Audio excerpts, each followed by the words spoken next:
Water has always shaped civilizations. But in the 21st century, water is no longer just life. It is power. In Northeast Africa, one river connects more than 250 million people. The Nile.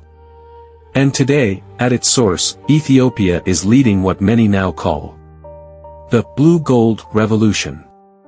At the center of it all stands one structure: the Grand Ethiopian Renaissance Dam.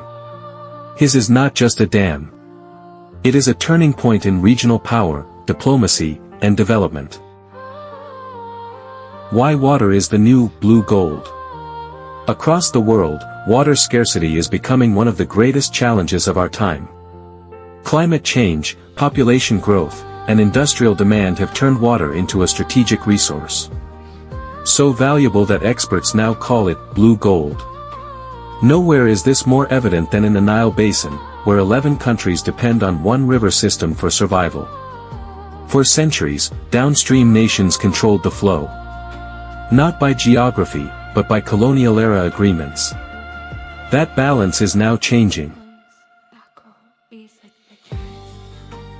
The Grand Ethiopian Renaissance Dam, GERD, is Africa's largest hydroelectric project. Located on the Blue Nile, it has the capacity to generate over 6,000 megawatts of electricity. For Ethiopia, this means energy independence, industrial growth, electrification for millions, and regional power exports. But beyond electricity, GERD represents something deeper: backhand index pointing right control over a vital natural resource. For the first time in modern history, the upstream nation is shaping the future of the Nile. Water control is not just about politics. It is about development. With stable energy and regulated water flow, Ethiopia gains improved irrigation systems, climate-resilient agriculture, reduced flooding, expanded manufacturing. For farmers, this means predictability. For industries, reliability. For cities, light after sunset. GERD is fueling a domestic transformation, turning water into opportunity.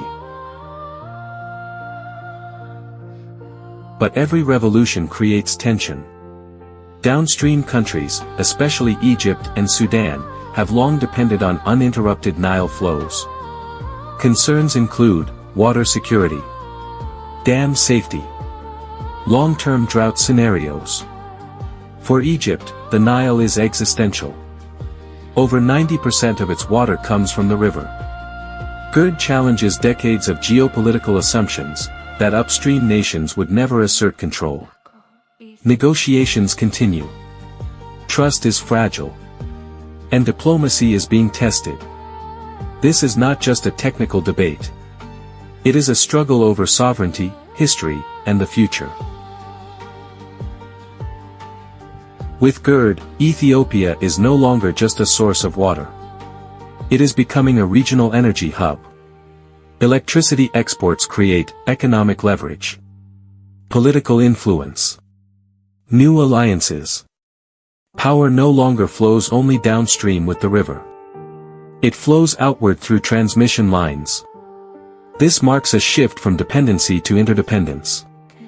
A new model where cooperation, not control, could define the Nile's future. The Blue Gold Revolution is not finished. Its outcome depends on choices made today: transparency, data sharing, regional trust, climate-aware cooperation. GERD could become a symbol of African self-reliance, a catalyst for shared growth, or a warning of unmanaged rivalry. The Nile has sustained civilizations for thousands of years. The question now is not who controls the river, but whether the river can unite those who depend on it. Water is life. But in our time, water is also power. And Ethiopia's Blue Gold Revolution is redefining what that power means. For the Nile, for Africa, and for the world.